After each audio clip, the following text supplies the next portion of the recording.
Hunted is what you'll become if you go out looking for prey. This world is a strange one. Hunting is a fun pastime that is meant to be a way to gather food while enjoying the same sort of hunt our ancestors did. In no way whatsoever do I condone killing animals for pleasure, but when I grew up, I'd often go deer hunting with my dad. He hunted for food and also aimed to kill, not torture. But these next 5 true hunting stories will show you that the things out there that hunt us would like nothing more than to torment you. Whether it be obsessive people or mysterious creatures, just because you have a gun or a bow doesn't mean you're not seconds away from a beast's teeth sinking into your neck. Before I start, I would like to let you know I am planning a sleepover stories video, but I don't have enough stories yet. So if you've ever had anything horrifying happen during a sleepover, I'd love to hear about it. Send it in at darknessprevails.org/submit. Now, on to the show.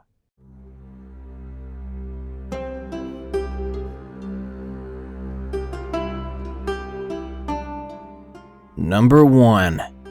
Something is out there. Submitted by Jody and Marco.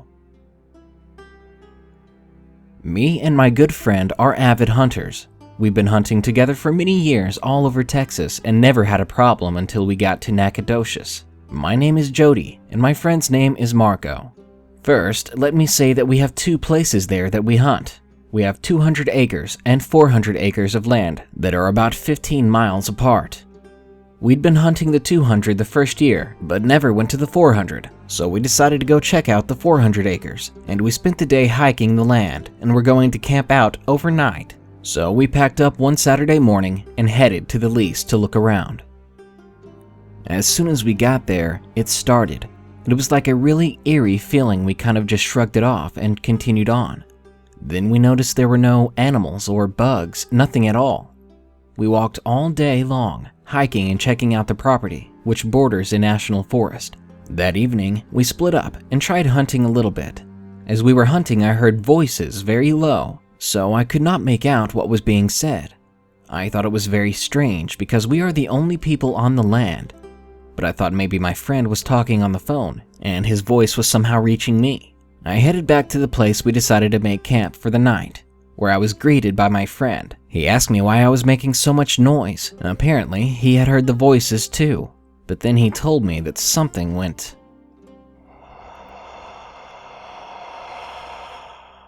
right in his ear before something pushed him. As that was being said, we started to realize something was wrong.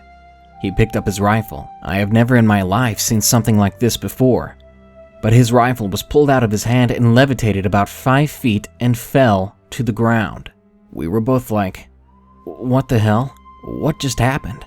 He picked up his gun, cleaned it off, and yelled, "In the name of God, leave us alone."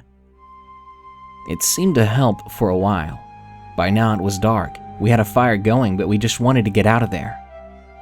We packed up. I said, "I'll go get the truck if you can get everything together." He said, "No way, we need to stay together." So we started the hike back without the equipment. When we got about 600 yards from the truck, we started hearing screaming, screeching, and many unfamiliar noises, and they were very, very loud. It was coming from a little ways in the brush. My friend stopped with his flashlight, trying to see what it was. I said, "Come on, we need to go," right when whatever it was came into sight from the thick brush. We could tell it was not human, but it looked to be a gray humanoid type figure, and it ran out on the trail on all fours, screaming. I don't know what that thing was, but I've never seen anything like it. We emptied our rifles on it, and at about 50 yards away, it just stood up and looked at us. I reloaded, and my buddy started praying and saying, "In the name of God, get out of here and leave us alone." I emptied my .44 mag in it, and I started running to the truck. My friend came with me. We still heard the screeching and screaming. We got back in the truck and started it, and we hauled it out of there. My friend kept telling me to calm down and slow down. The road was clay, and it was hard and could pop the tires, and we definitely didn't want to get stuck out there with whatever that thing was. When we made it to the main road, the atmosphere was like someone flipped a switch. We got back to the other land, the 200 acres, and the usual animals were out. Armadillos, rabbits, bugs, the sounds of crickets, it was all there, like it was supposed to be. I can genuinely say I'll never go back to that 400 acres. We called the landowner and told him our experience. He had a very surprising response. He said we were the first people to rent it out for the last 10 years. He said that it had been some sort of sacred Indian land. He also said one of the hunters that hunted there before was killed on the land under mysterious circumstances. Surprisingly enough, it almost felt like I was in a graveyard. All of the prior hunter's stuff was still on the land. All the deer blinds, all the feeders are all rotting away. It's like they forgot everything and just left. I would really like to know what happened to us out there in the woods in Nacogdoches, Texas. The only other thing I found in research of the area is that Davy Crockett himself had an encounter in those woods before he went to the Alamo. I wanted to share this story so that others could be aware of what might be lurking in the woods of Nacogdoches.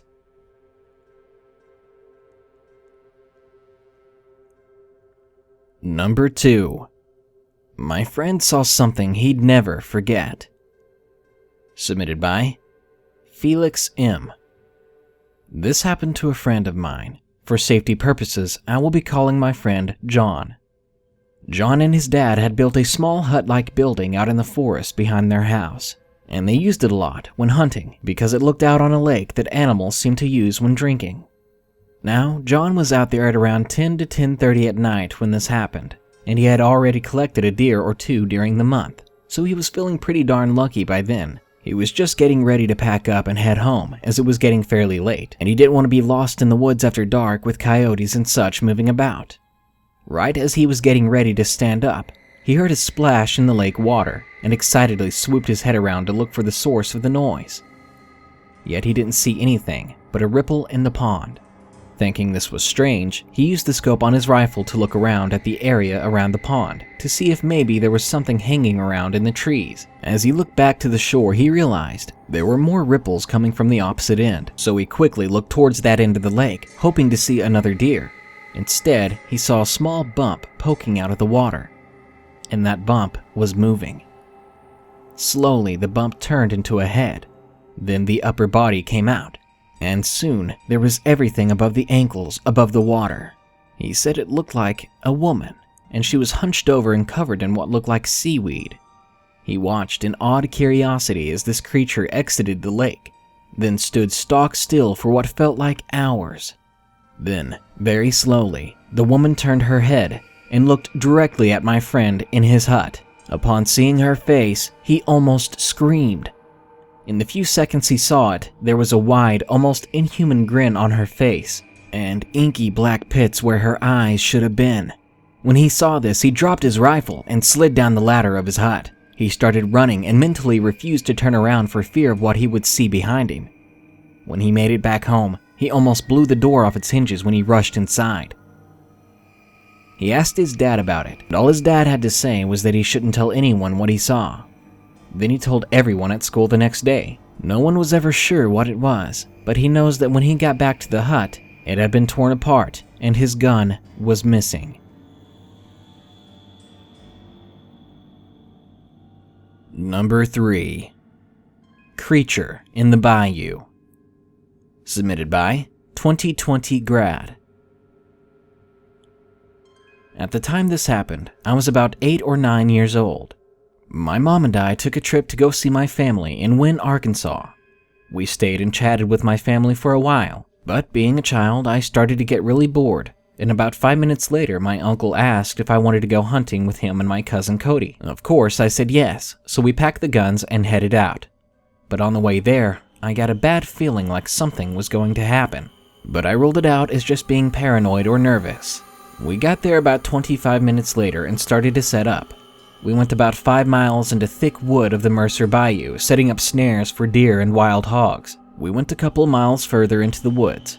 Later on, we set up a platform on a tree about 10 feet off the ground. Then we sat, ate lunch, and talked for a while. But after a few hours of nothing, my uncle and cousin decided to go back and check the traps. Before they left, my uncle asked me, "Will you be okay here for about 30 minutes? I just looked at him and simply replied, "Yeah, I'll be fine." I did have a shotgun and an old knife, after all.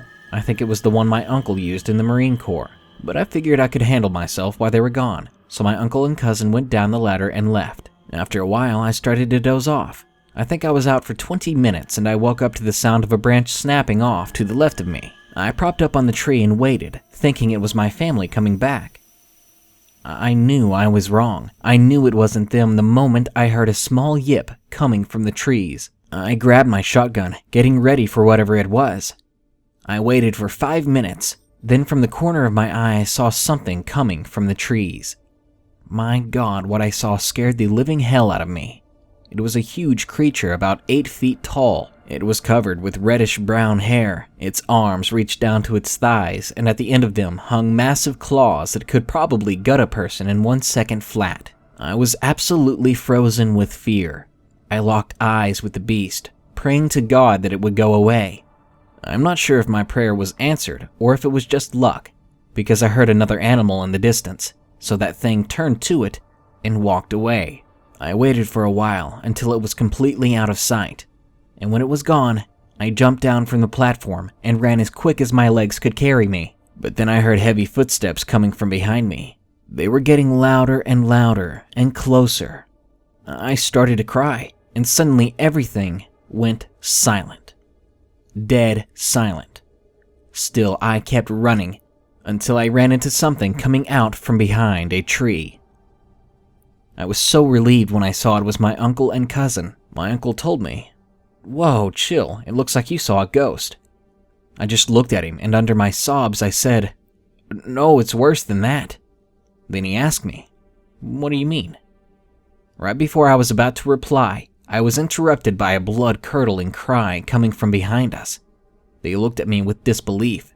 I heard my uncle ask under his breath, "You saw it?" Immediately, we got up and ran until we got in the truck. I asked my uncle, "What was that?" It was silent for a while before he finally said, "What you just saw was the monster of Boggy Creek." After that, I was quiet the whole way back, just thinking what it could have done to me if I was still asleep when it came by. But then I remembered, when I had jumped down from that platform to get away, I saw claw marks on the ladder leading up to where I had been sitting. It must have been there, right below me, when I was asleep. Number 4. Creepy Crawlies. Submitted by Corn. These incidents happened around 9 years ago, when I was 6. I annually went to visit my cousin in North Texas during the summer. This summer was no exception, but instead of staying at his house, we stayed at a cabin his dad rented. It was only us guys there, so I was fairly happy about hanging out, doing stuff in the woods. The first day was rather boring, though. All we did was fish and watch my uncle hunt. The second day, though, was when it started. My uncle had told my cousin and I to skin the fish he had caught yesterday, since he was going to hunt some small game. About a half hour later, since he left, we had almost finished up skinning. I left my cousin to do the rest while I took a break in the bathroom. I had finished up my business and walked out of the bathroom, but something was off. I didn't hear anything coming from the kitchen. When we were skinning the fish, we both had the water running, so I thought that this was odd. I then assumed he must have been done. I walked out into the kitchen, and my heart sank. He wasn't there. I looked in the back room where the bedroom was, and he wasn't there either, so at this point I assumed he was outside on the porch. I started walking to the door, and that's when I heard a knock to my right. That freaked me out, so I looked around. Suddenly, a trap door opens up, and my cousin pops out of it. He tells me to bring a flashlight because he found a cave. I regret this decision even now, but I got a flashlight and jumped down into the hole with him. I turned on the flashlight, and it illuminated a small concrete room. There was a reddish-brown wooden table in the middle of the room, and I felt fear all around me. It was getting dark, so my cousin and I jumped back up into the cabin and waited for my uncle to return. The next day, we told him about the room, and he decided to go down there himself, but he asked us to wait up here. About 5 minutes pass, until he climbs back up frantically. He tells us to quickly pack our things, so we do. We leave in the car in silence. Neither of us asked what had happened. A week ago, I was in North Texas again, and I was with my uncle. We were talking about the conversation, and eventually we ended up with hunting. That sparked my memory, so I asked him, why did he make us leave early that day? His happy face soon turned serious and told me that there was a journal in there. The journal contained crossed out sketches of people and various information about people, including their height, weight, hobbies, and address. But that's not the creepiest part. Apparently, he had seen sketches of us three, and the sketches weren't crossed out yet.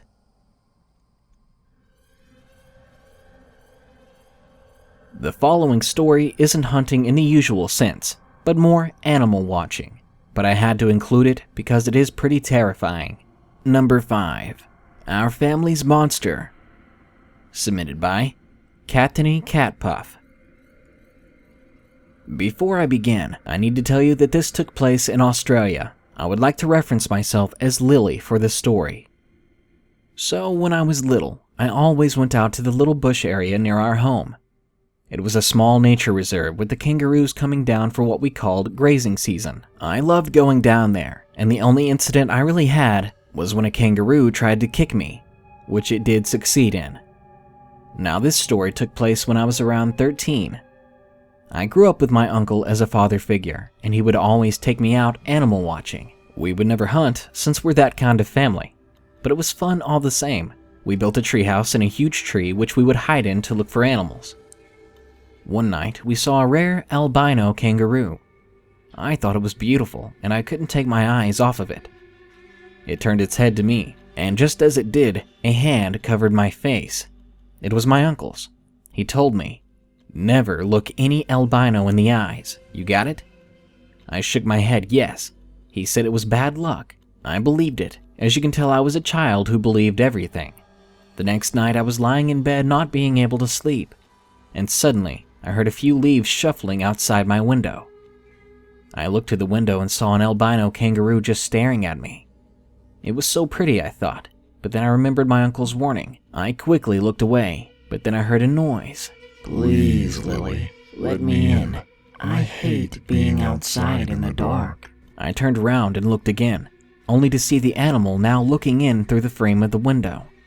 I wanted to let it in as I had a soft spot for animals, but it took me a moment to realize for some reason that it was bizarre for an animal to talk at all. It began to put its paw up to the window. But it wasn't a paw. Instead, it was a clawed hand with 2 long fingers and no thumb. It touched the glass, leaving a mark that was black.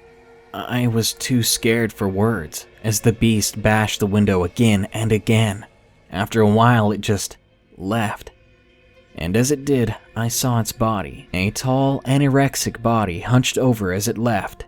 The kangaroo head was still on its body, but it looked too much like a mask on the thing. There was no way that was its actual head. Somehow I fell asleep that night, and I woke up the next morning. I told my uncle everything that had happened that night when I saw him next. I told him because for some reason I knew he would believe me, more than my mom would. He looked at me wide-eyed, and I think I saw a trickle of sweat roll down his face. He ran to my granddad and told my story. "Lily," I heard my grandfather say, "can we talk?" I walked into the living room, where he pointed to the couch across the chair he was already sitting on. "Sit down for a moment, will you, dear?" I sat down, waiting for him to speak.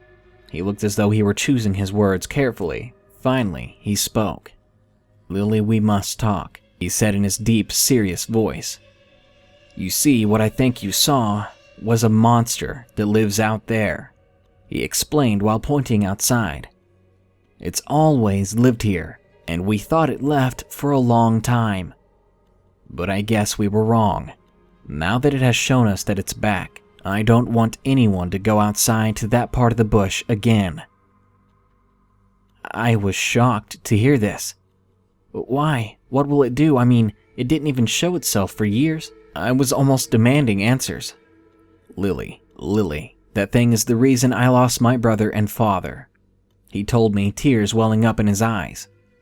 This worried me. I'd never seen my grandfather cry before.